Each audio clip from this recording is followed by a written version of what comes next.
لوگ یہاں آتے ہیں، سائل آتے ہیں اور اس دربار سے جب اولاد مانگتے ہیں تو اگر پہلا بیٹا ہو تو وہ دربار پر چڑھا دیتے ہیں، اور دربار والے اتنے ظالم ہیں کہ اس کے سر پر ایک توق پہنا دیتے ہیں اور اس کی گروتھ رک جاتی ہے، اور پھر 15 یا 20 سال کا جب ہو جاتا ہے تو وہ توق کو، اس لوہے کے کلس کو کاٹ دیا جاتا ہے، پھر وہ ایک دولہ شاہ کا چوہا بن جاتا ہے، کہا یہ جاتا ہے، اور اس میں بہت ساری ڈاکومنٹریز بھی ہم نے دیکھی، بہت سارا مواد بھی پڑھا۔ حضرت سید کبیر الدین شاہ دولہ دریائے گنج بخش کا مزار گجرات شہر میں ہے۔ آپ بغداد میں پیدا ہوئے تھے۔ ایک روایت کے مطابق کسی بدقماش نے آپ کے ماں باپ کے مرنے کے بعد آپ کو ایک ہندو کے پاس بیچ دیا۔ آپ نے اس کی اس قدر خدمت کی اور ان خدمات سے خوش ہو کر صلے میں آپ کو آزادی ملی۔ اور دوسری روایت یہ بیان کی جاتی ہے کہ علی نقی نامی کسی بزرگ نے آپ کو ایک ایسے ہندو جوڑے کے پاس 200 شرفیوں کے عوض فروخت کر دیا جن کی اولاد نہیں تھی۔ وہ آپ سے دن رات کام کرواتے، مشقت لیتے، لیکن کیونکہ اللہ تعالیٰ نے بچپن سے آپ کی زبان میں تاثیر رکھی تھی، آپ جو دعا فرماتے تھے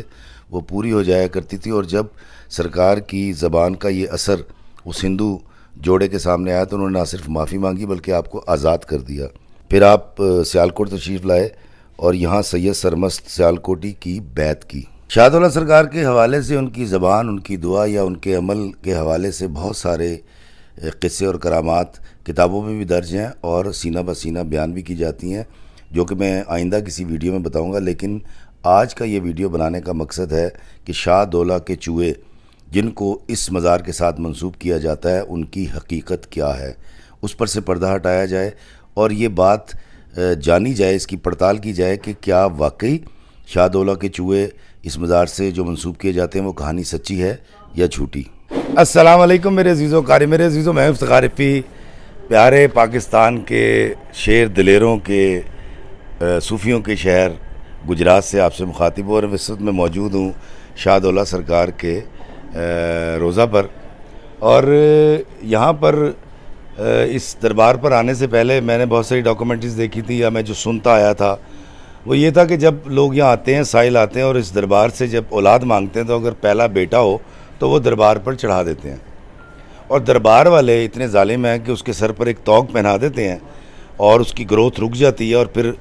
15 یا 20 سال کا جب ہو جاتا ہے تو وہ توق کو، اس لوہے کے کلس کو کاٹ دیا جاتا ہے، پھر وہ ایک دولہ شاہ کا چوہا بن جاتا ہے، کہا یہ جاتا ہے، اور اس میں بہت ساری ڈاکومنٹریز بھی ہم نے دیکھی، بہت سارا مواد بھی پڑھا۔ میں جب گجرات کی طرف آ رہا تھا آج تو میں سوچ رہا تھا یہ کیسے ممکن ہے کہ ایک ایسا ملک جو اسلامی جمہوریہ پاکستان ہے، جس میں عدالتیں کام کرتی ہیں، جس میں فورسز کام کرتی ہے، جس میں NGOs کام کرتی ہیں، جس میں جمہوری حکومت ہے، اس وقت دنیا چاند کے بعد مریخ پہ جا رہی ہے، یہ کیسے ممکن ہے کہ کوئی ماں باپ اپنے بچے کو یہاں چڑھا جائیں؟ اگر چڑھا بھی جائیں تو یہ کیسے ممکن ہے کہ کوئی انسان جو اس در سے وابستہ ہو، ان صوفیہ کرام کے، وہ ایک ایسا گھناؤنا عمل کرے؟ یہ حقیقت ہے کہ اس دربار سے وابستہ یہ دلدوز داستان پاکستان بننے سے پہلے تک سچی تھی۔ بانج جوڑے یہاں اولاد کی دعا کرتے، پہلا بچہ چاہے لڑکا ہو یا لڑکی اسے اس مزار کے متولیوں کو سونپ دیا جاتا۔ کچھ شواہد یہ بھی ملے ہیں کہ بچوں کے سروں پر لوہے کا پیالہ پہنانے والی بات بھی سچی ہے، مگر یہ بہت کم سطح پر ہوا کرتا تھا۔ پھر 1912 میں انگریز سرکار کو جب شکایت ملی تو انہوں نے شاہ دولہ کے چوہے بنانے والوں کے خلاف ایک گرینڈ آپریشن کیا اور ان لوگوں کو سخت سزائیں دی گئیں، یہ بھی تاریخ میں موجود ہے۔ پھر یہ کام پاکستان بننے سے پہلے چھپ چھپ کر چھوٹے پیمانے پر کیا جانے لگا، جس کا ثبوت سعادت حسن منٹو کا افسانہ شاہ دولہ کا چوہا سے ملتا ہے، جس میں ایک بانج سلیمہ نے